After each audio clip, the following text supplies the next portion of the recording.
welcome to Fork in the Loaf. My name is Heather. I'm in the Treasure Valley of Idaho, towards the Boise area, and I just wanted to say it's been a minute since I was on here last. It's been crazy. I've had 2 grandbabies born in the last. I had one born the end of September, and I had one born. My second one was born the end of January. So it's kind of exciting. A lot of fun, exciting things are happening in our world right now, and today I'm going to share with you one of my exciting things that are happening in my kitchen world. I got a freeze dryer.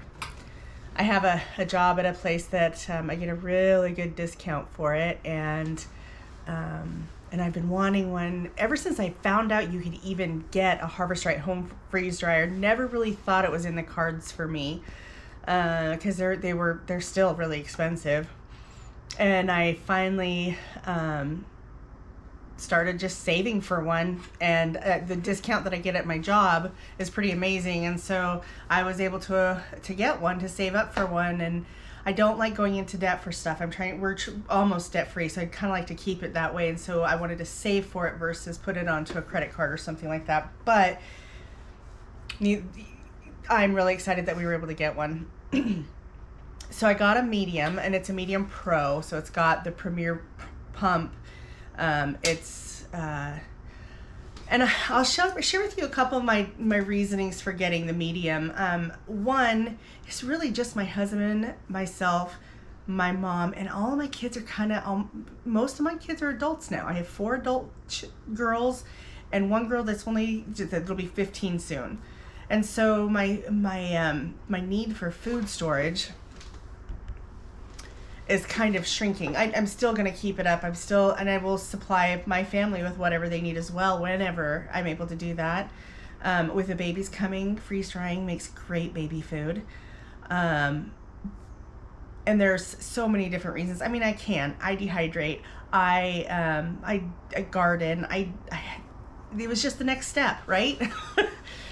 Anyway, I got the medium because the size of the tray. Where I work, I get to see all of them. I get to see from the small all the way up to the extra large. I've done my homework.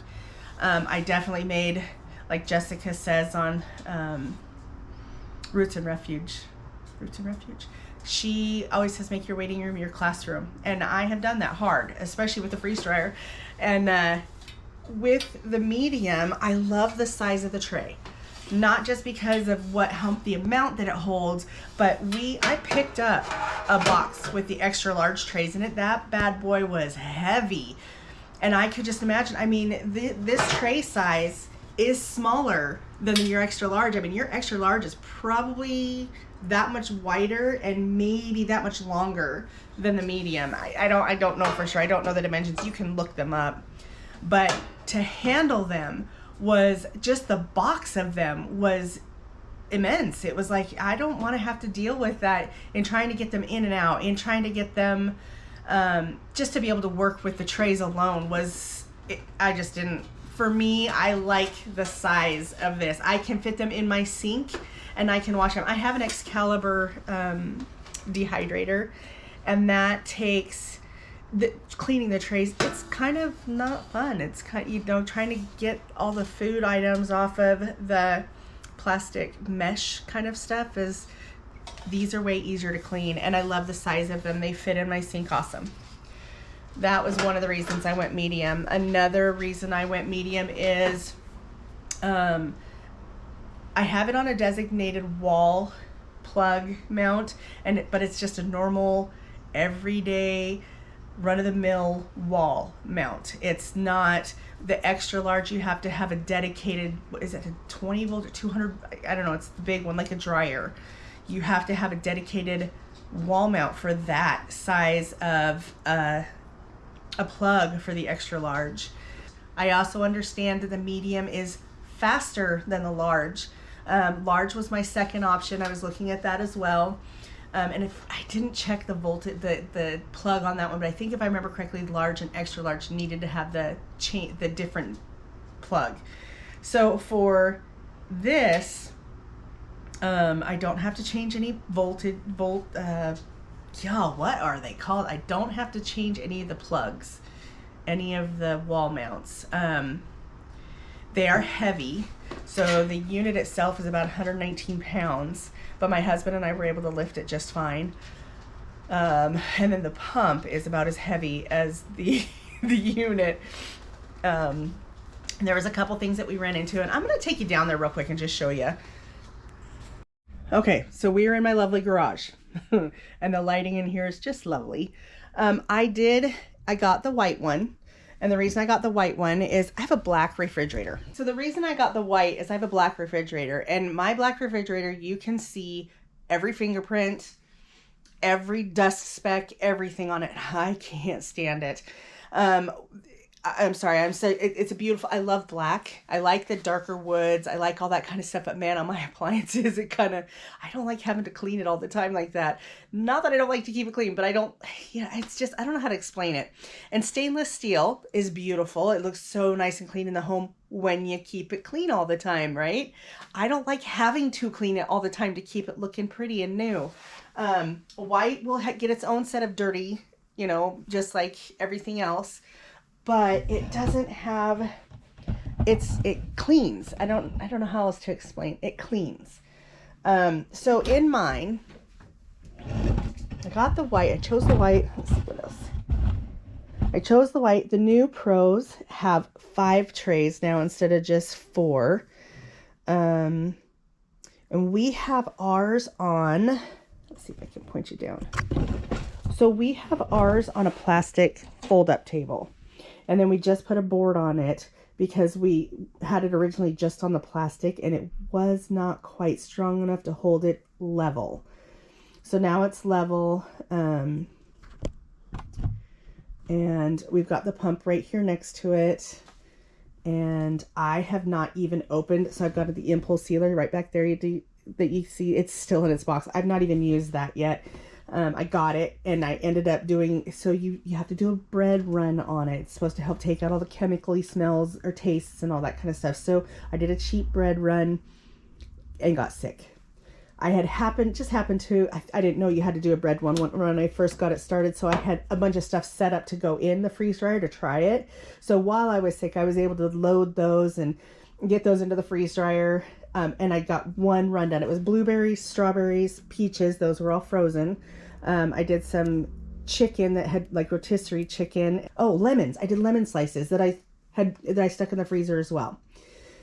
So, let me just kind of backtrack a little bit. When we first got this wouldn't turn When we first got this would not turn on. We would turn the power on in the back. It wouldn't turn on. Found out that a lot of times in shipping, if you've ever seen the inside of a computer, there's these ribbons, these gray ribbons, and they kind of have a long skinny plug that you plug into things. I don't know what they're called, but we had to take off this top part and then pull this part off to connect that gray ribbon that had come loose through from the shipping. And then we had one other thing going on with it that was off. Oh, the first time I got it here and I tried to run it with the bread run, this would not create a vacuum. And we had set it up that night, and I'd gotten up to use the restroom that night and heard the beeping going on.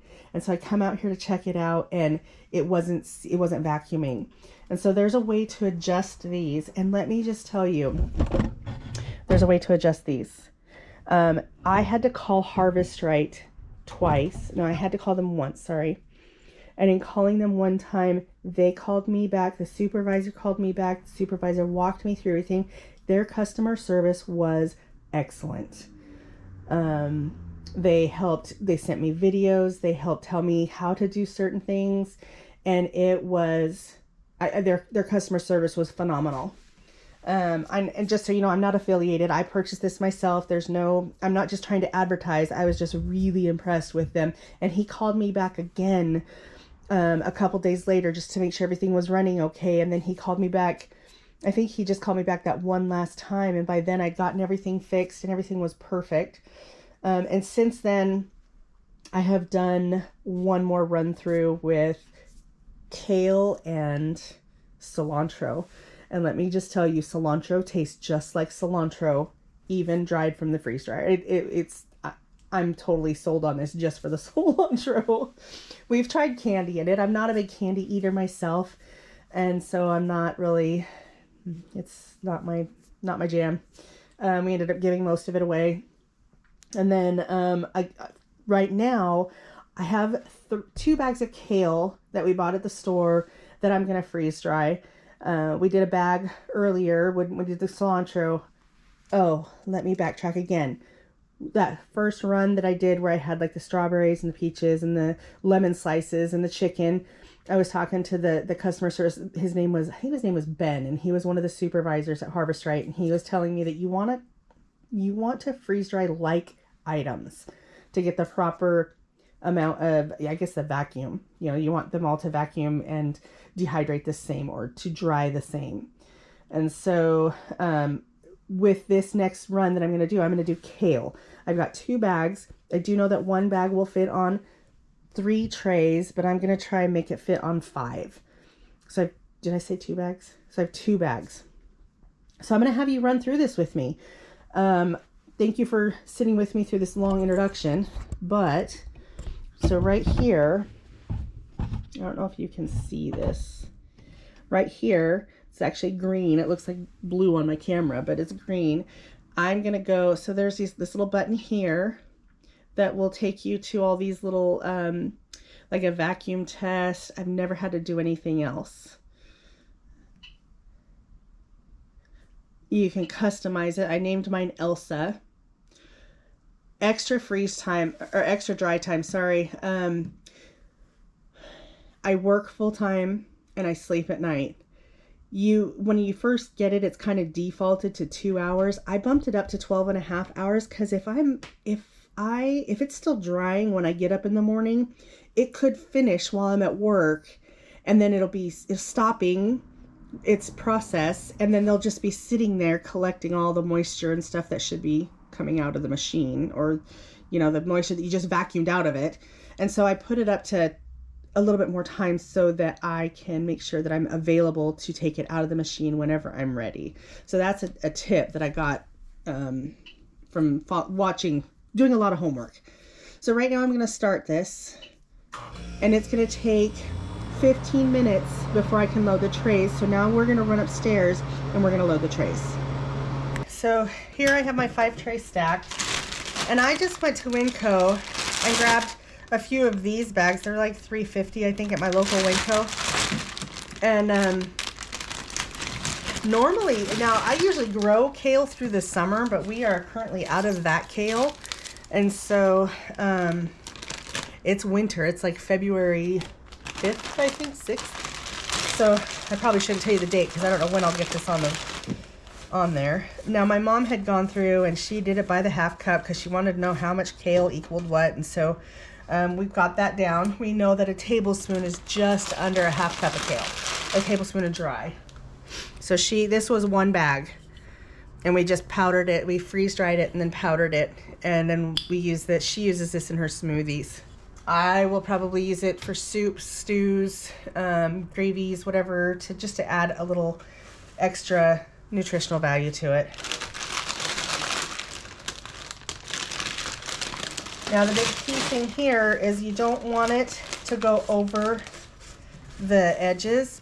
I do know that when you're putting it into the tray holder, it'll catch. If I find something like this, I'll pull it out, but I'm not going to go digging through it to find it. They're gonna get pulverized anyway, so it's not and towards the end of the bag there seems to be more of these. We noticed that in one of the other bags too. So one might go through, wonder why go through the process of this. Like, normally we freeze our kale. We have, by the end of summer, I usually have bags and bags and bags in the freezer. But man, I have a small chest freezer. I have a large upright. I have a freezer on top of a refrigerator downstairs. Plus I have my upstairs kitchen freezer that has some items in it as well. And y'all, sometimes my freezers get full. And so this is going to really remove that from having to stay in there. Now I'm going to leave some of these in leaf form. I haven't tried this in leaf form, and I want to be able to add that to soups and stuff like that. So I'm going to keep this as a leaf since we have some powdered, and that way I can test it both ways, and maybe I'll bring you along to show us how that works. So let's go ahead and go downstairs and see if that's ready. And it takes 15 minutes. So as soon as that's ready, we'll come back and put this in together and get it started together. Okay, let's see here. So right here where it says 1521, it does have a timer that keeps it. It's 52 degrees. Her name is Elsa, you know, the frozen queen. Anyway, so load trays into freeze dryer, close drain valve, continue. So this really walks you through everything you need to know about what to do. Back here in this little corner, this dark, dismal, nasty corner, I have a bucket and I have a drain hose with it where the drain valve is. And right here, and I don't know if you'll be able to see it.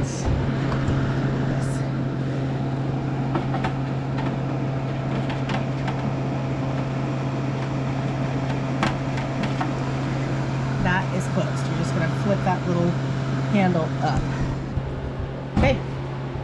And we are ready to load. I'm sorry, this is not the most ideal place for filming. Let me just tell you. The lighting is awful. The angle is awful. We're just going to load these in here.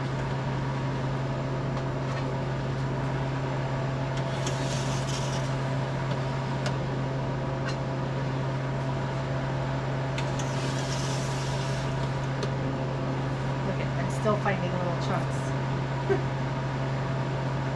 Told you I wasn't going to dig through it, but I can't help if I see them, I got to grab them, right? So I don't know if you can hear it. It's probably about the same sound as a fan going on fairly high. There is a bit of noise to it, which is why I have it in the garage, that and because of the smells. I know that sometimes when you're dehydrating things, it can be very fragrant. So far with this, I've not noticed a lot of fragrance. So I'm going to put this on here, make sure it locks, and then I'm going to hit, and I already closed the drain valve, so I'm going to hit continue. And it is now going to go do its thing. It's going to start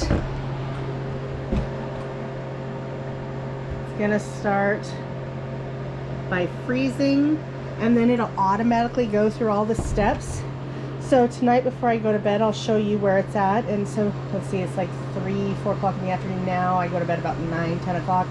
So I'll come down and show you where we're at before I go to bed. And we'll see you soon.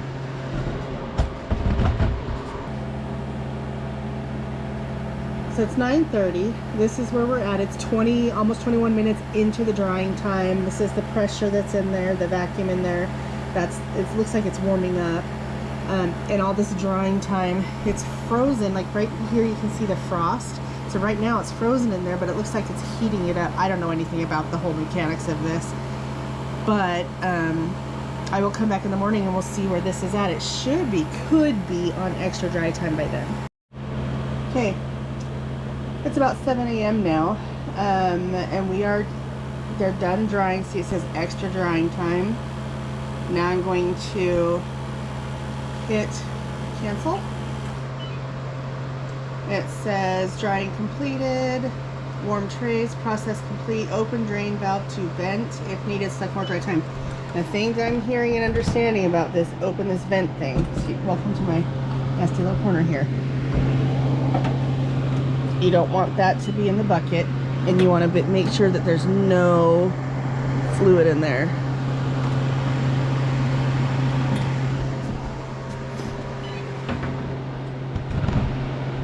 Okay, so I'm going to hit defrost. It says no defrost, more dry time, or defrost. I'm going to hit defrost.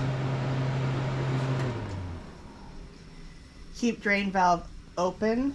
Remove product from dryer. Close door. So I got to open the drain valve.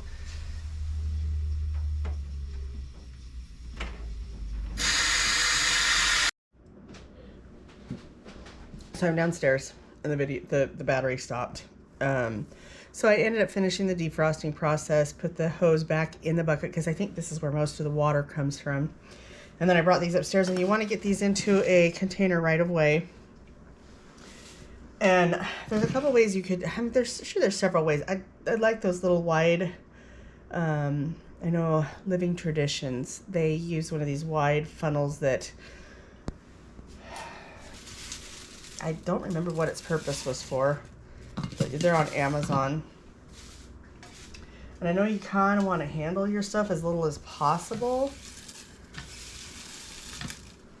but I'm going to shove these into a half-gallon jar. This is one tray. And I kind of want to keep them in leaf form, like I was saying earlier, so that I can use them in soups as kale and not just as a powder. I thought of taking parchment paper too, and using that to kind of siphon it into here, but I have to leave for work in about 10 minutes, so I'm trying to rush this a little bit.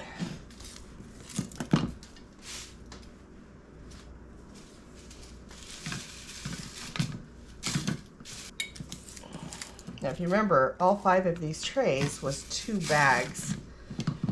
So I'm gonna try and get at least 1 bag in here.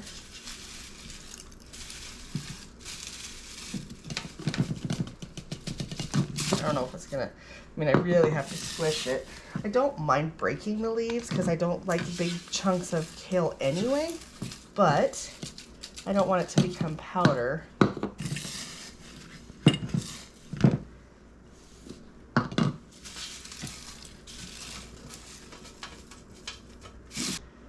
I can just get half of this tray in here.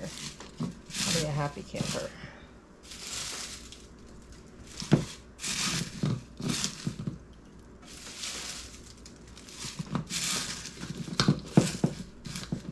That is probably 1 bag.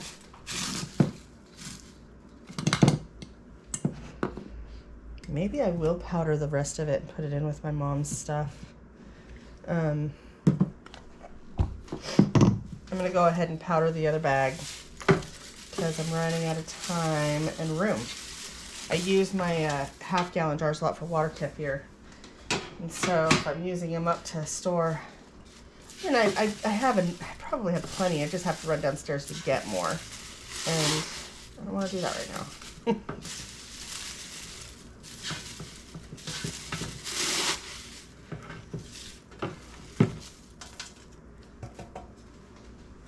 This big full pitcher is going to be very small when it's done.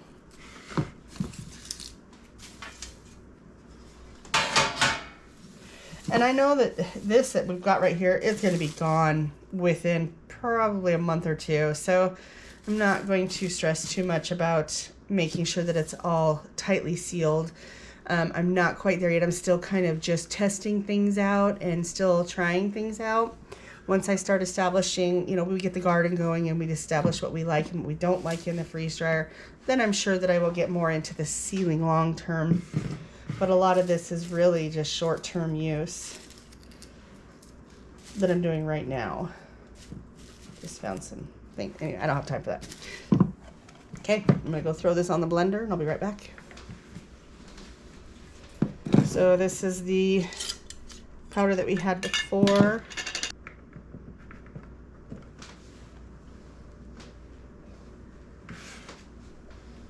Powder we have right now.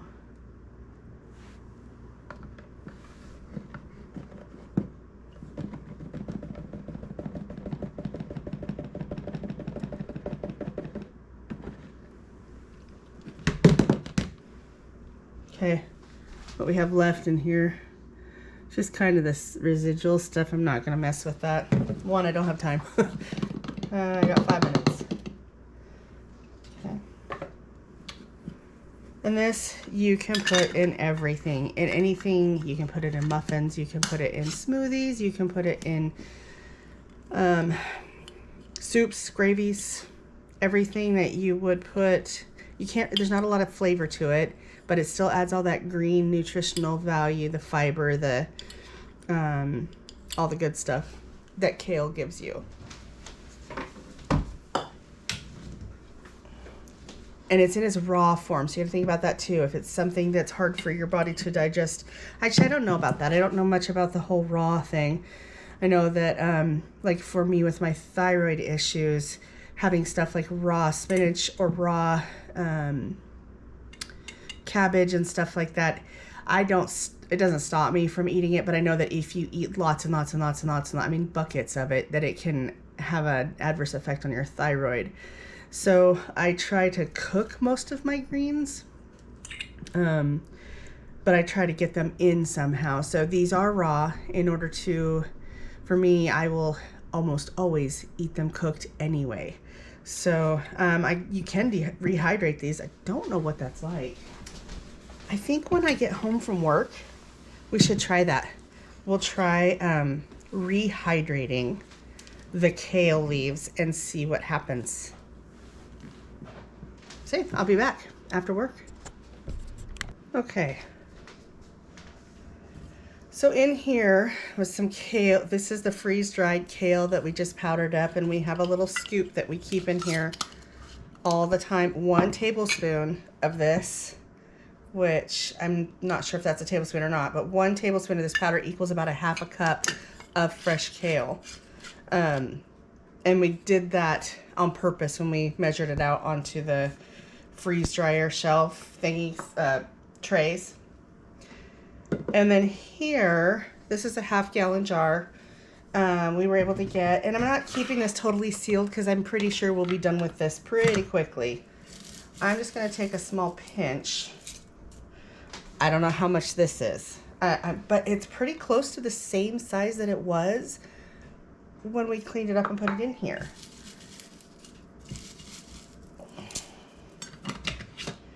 And this is just straight water from my Berkey. I'm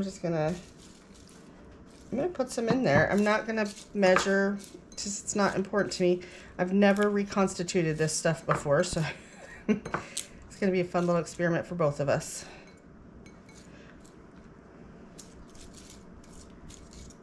I'm gonna give it about 5 minutes to just sit here and absorb water, and I'll come back to you.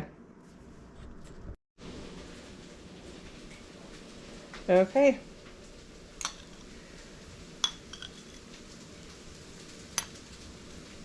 I think it's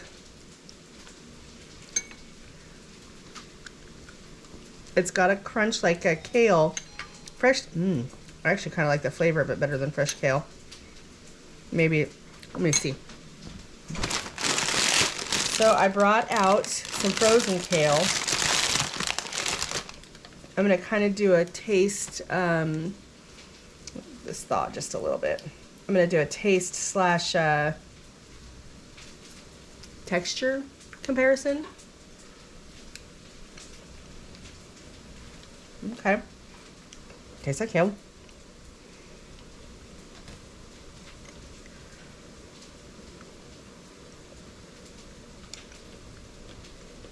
Okay. Tastes like kale. Love it. There's a very, very, very slight difference, but it's really good. So what I plan to do with this, you might be able to just put it into a salad. I would definitely, well, I don't know. I would probably reconstitute it if I were going to add it to a salad. But I would throw a handful into soup. I would throw a handful into like a breakfast casserole, scrambled eggs, anything that's got a little bit of moisture that could reconstitute it, unless you don't mind it being crunchy. And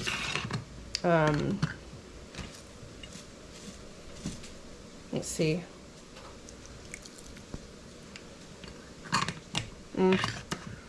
Yeah, tastes like kale. Yeah, you could put something like that in a salad. I don't even know if you'd have to do that. I think your dressing would help it be soft enough. Anyway, so many ways that you can use this. Use it just like you would frozen kale, fresh kale. I don't know about a kale, like something like a kale and quinoa salad. I don't know why that wouldn't work. Once you put the lemon or any kind of dressing that you're going to put in there, it's going to absorb some of that. All your vegetables, it's going to absorb the vegetable juices, all that fun stuff. This I'll use in all kinds of things. I'll throw in a spoon in scrambled eggs. My mom uses it in smoothies all the time. really, it doesn't have a lot of flavor. Like kale in general doesn't have a ton of flavor when it's used as an addition to something. Now by itself it has plenty of flavor. It's actually pretty rich, but when you put it into things you can hardly taste it. So that is my first video on freeze drying anything, and I'm pretty excited to move forward. I'll keep doing canning when it comes to canning season. I haven't really done any, I haven't done hardly any canning lately, but we are planning on growing a little bit more of a garden this year, and we're planning on doing a little bit more than we have in the past. So thank you for joining me on this adventure of a fork in the loaf. I'm really excited. I've got this freeze dryer. We've already done, we did bananas, which they're almost gone. We had almost 2 of these. We actually just did 2 bunches from Costco. And they're fabulous. They're really good dipped in peanut butter. If you can have peanut butter or sunflower, whatever kind of butter you eat, or nut butter, really good. It's kind of almost cookie-like in the texture. Anyway, we've done grape tomatoes, cut all those in half and then freeze-dried those. Those are an amazing snack. I'm kind of excited. Anyway, so thanks for joining me on this adventure of a fork and loaf, and I'll see you on our next adventure. Thank you.